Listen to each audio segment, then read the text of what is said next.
Hello students, আজকে আমি তোমাদের সঙ্গে পিএইচপি এর ওভারভিউ অথবা পিএইচপি কি তার বেসিক সম্পর্কে একটু আলোচনা করব। আসলে পিএইচপি কে আমরা সার্ভার সাইড স্ক্রিপ্টিং ল্যাঙ্গুয়েজ বলে থাকি।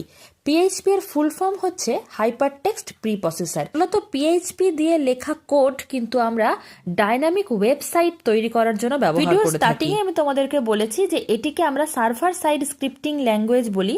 সুতরাং তোমরা বুঝতেই পারছো যে পিএইচপি কে লেখার জন্য আমাদের মেশিন বা কম্পিউটারকে কিন্তু লোকাল সার্ভারে কনভার্ট করতে হবে, এবং মেশিনকে লোকাল সার্ভারে কনভার্ট করার জন্য আমাদের কয়েকটা সফটওয়্যারের প্রয়োজন। মূলত আমরা ফ্রি সফটওয়্যার অ্যাপাচেকে ব্যবহার করে থাকি পিএইচপি কোড লেখার জন্য, এবং পিএইচপি কোড লেখার সাথে সাথে তার ডেটাবেসকে স্টোর করার জন্য আমরা মাইএসকিউএল কে ব্যবহার করে থাকি। ভিডিওর শুরুতে আমি এটাও বলেছি যে আমরা মূলত ডাইনামিক ওয়েবসাইট তৈরি করার জন্য পিএইচপি কে ব্যবহার করি। আসলে ওয়েবসাইট হচ্ছে দু ধরনের, একটা স্ট্যাটিক ওয়েবসাইট আর অন্যটি হচ্ছে ডাইনামিক ওয়েবসাইট। স্ট্যাটিক ওয়েবসাইট একটা প্রিবিল্ট ওয়েবসাইট যার কন্টেন্টকে কোনোভাবেই কিন্তু চেঞ্জ করা যায় না। অন্যদিকে ডাইনামিক ওয়েবসাইট আমরা যেরকম ভাবে লিখব সেরকম ভাবেই কিন্তু তৈরি হবে।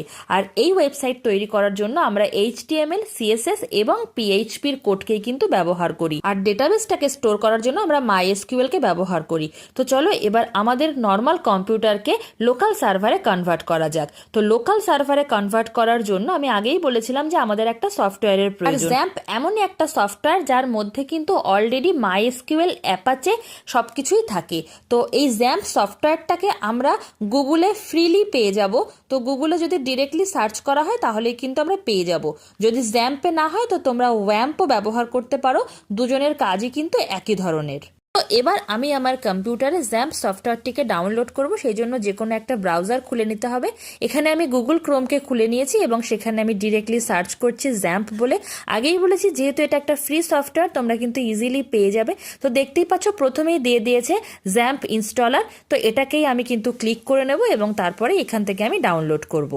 দেখতেই পাচ্ছ ডাউনলোডে ক্লিক করার পরে এখানে পরপর 3টা ভার্সন দিয়েছে। সব থেকে লেটেস্ট যে ভার্সনটা রয়েছে এবং আমার মেশিনের যে ক্যাপাবিলিটি 64 বিট সেই আন্দাজেই কিন্তু আমি আমার মতো করে ডাউনলোড করে নিচ্ছি। তোমরা যদি তোমাদের মেশিন যেরকম সাপোর্ট করে 32 বিট বা 64 বিট যেটাই সাপোর্ট করে সেই রেসপেক্টে তোমরা সেরকমভাবে ডাউনলোড করে নেবে। তো এবার এই সফটওয়্যারটা কিন্তু ডাউনলোড হয়ে গেছে আমার কম্পিউটারে। তো আমি এবার মাই কম্পিউটার খুলে নিচ্ছি এবং লেফট সাইডে যে ডাউনলোড বলে অপশান রয়েছে সেখানে দেখো একদম নিচে এটা ডাউনলোড হয়ে গেছে। তো এবার আমি এটাকে ক্লিক করে কিন্তু ইনস্টল করে নেব। এটার উপরে ডাবল ক্লিক করলেই কিন্তু পরপর তোমাদেরকে নেক্সট বলে অপশান দেবে। তো সেরকমভাবে দেখে কিন্তু তোমরা এই জ্যাম্প সফটওয়্যারটাকে ইনস্টল করে নিতে পারবে খুবই ইজিলি। তোমরা তো দেখতেই পেলে যে খুবই অল্প টাইমের মধ্যে কিন্তু জ্যাম্প সফটওয়্যারটা ইজিলি ডাউনলোড করলাম এবং খুবই ইজিলি কিন্তু এটা ইনস্টলও হয়ে গেছে আমার মেশিনে। পিএইচপি কোডকে লেখার জন্য জ্যাম্প সফটওয়্যারের সাথে সাথে আমাদের আরও একটা জিনিস প্রয়োজন, সেটা হচ্ছে কোনো একটা এডিটর। তো এখানে আমি নোটপ্যাড প্লাস প্লাসকে ব্যবহার করব। তো আমার মেশিনে নোটপ্যাড প্লাস প্লাস নেই বলে আমি এগেন গুগল ক্রোম থেকে নোটপ্যাড প্লাস প্লাস ক্লিক করলাম এবং একইভাবে ডাউনলোড করব এবং একইভাবে কিন্তু ইনস্টল করে নেব। লেখার জন্য তোমরা চাইলে এখানে অন্য কোনো এডিটরকেও কিন্তু ব্যবহার করতে পারো। যাই হোক আমার নোটপ্যাড প্লাস প্লাস কিন্তু এবার আমার সামনে রেডি। মোটামুটি যা যা সফটওয়্যার ডাউনলোড এবং ইনস্টল প্রয়োজন সেটা তো আমাদের কমপ্লিট হয়ে গিয়েই ছিল। তো এবার আমি মাই কম্পিউটার থেকে লোকালডিস্ক সি এর মধ্যে যেখানে জ্যাম্প কন্ট্রোলটাকে ইনস্টল করেছিলাম সেখানে জ্যাম্প কন্ট্রোলে ডাবল ক্লিক করলাম এবং দেখো অ্যাপাচে আর মাইএসকিউএল রয়েছে, তার পাশে স্টার্ট বলে লেখা রয়েছে, সেখানে কিন্তু আমি একবার করে চেক মার্ক করে নিচ্ছি। স্টার্ট করে দেওয়া মানেই কিন্তু আমার মেশিনটা এবার লোকাল সার্ভারে কনভার্ট হয়ে যাচ্ছে। তো অ্যাপাচে আর মাইএসকিউএল এই দুটোকে আমি একবার করে ক্লিক করে স্টার্ট করে নিলাম। যতক্ষণ অ্যাপাচে স্টার্ট না হবে ততক্ষণ কিন্তু আমাদের মেশিন লোকাল সার্ভারে কনভার্ট হবে না।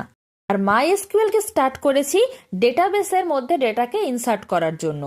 চলো এবার আমি তোমাদেরকে দেখাবো যে কিভাবে আমরা পিএইচপির সিম্পল কোড লিখে থাকি।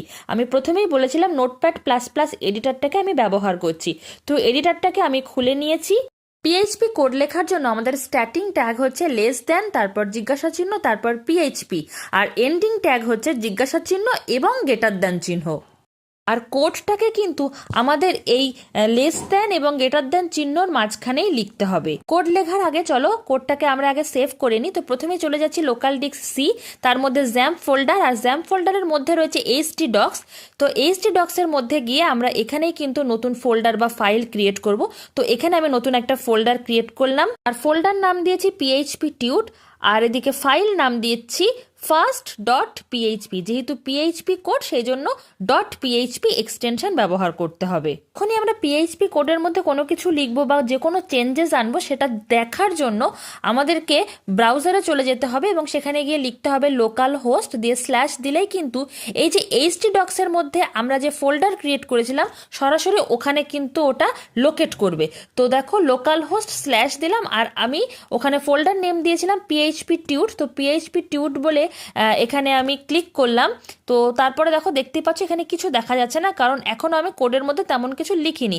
জাস্ট কি দেখা যাচ্ছে, ফাইল নেমটা দেখা যাচ্ছে fast.php। তো চলো এবার এডিটারে পৌঁছে যাই এবং ওই পিএইচপি স্টার্টিং এবং এন্ডিং ট্যাগের মধ্যে কিছু একটা লিখি, তাহলেই বুঝতে পারবো যে চেঞ্জেসটা কি হচ্ছে। তো পিএইচপিতে কোনো কিছু লেখার জন্য আমরা ইকো ব্যবহার করি।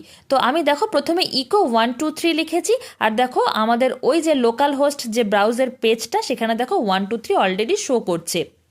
তো এগেন আমি আবার এডিটার পেজে এসে ইকো দিয়ে এবিসি লিখেছি এবং ব্রাউজার পেজে গিয়ে রিফ্রেশ করছি, কিন্তু আমাকে ওয়ার্নিং দিচ্ছে, কি বলছে যে এবিসিটা শো করাতে পারছে না, কারণ এবিসি হচ্ছে স্ট্রিং ডেটা টাইপ আর 1 2 3 ছিল integer data type. Integer data টাইপের জন্য কোনো রকম কোটেশনের প্রয়োজন নেই, কিন্তু পিএইচপিতে স্ট্রিং টাইপের কোনো ডেটা যখন লিখতে হবে তখন অবশ্যই তাকে কিন্তু কোটেশনের মধ্যে রাখতে হবে। তো চলো আমরা এবিসিকে এবার কোটেশনের মধ্যে রাখলাম। এগেইন আমি চলে যাচ্ছি ব্রাউজ পেজে, গিয়ে এগেইন আমি রিফ্রেশ করছি আর এই দেখো এবার 1 2 3 সাথে কিন্তু এবিসিকেও এখানে দেখতে পাচ্ছি। পিএইচপিতে কোড লেখার সময় আর একটা জিনিস মাথায় রাখতে হবে, প্রতিটা লাইন লেখার লাস্টে কিন্তু সেমিকোলন দিয়ে লাইনটাকে ফিনিশ করতে হবে। তো বেসিক্যালি এরকম ভাবেই কিন্তু পিএইচপির বেসিক কোড লেখা হয়ে থাকে, যেটা ভীষণই কিন্তু সহজ। এবং আজকের আমার এই ভিডিওতে আমি তোমাদের সঙ্গে সবটুকুই শেয়ার করে নিলাম যে কিভাবে আমরা জ্যাম্প সফটওয়্যার ডাউনলোড করব, ইনস্টল করব এবং পিএইচপি কোড কোন এডিটারে লিখব এবং একটা ছোট্ট করে তোমাদেরকে আমি কোড করেও দেখালাম। আমি আশা করছি আমার এই ভিডিও তোমাদের খুব ইজি লেগেছে। যদি ভালো লাগে তাহলে লাইক কমেন্ট শেয়ার করতে ভুলবে না। দেখা হচ্ছে নতুন কোনো ইন্টারেস্টিং ভিডিও নিয়ে খুব শীঘ্রই। ততক্ষণ অবধি take care and bye by.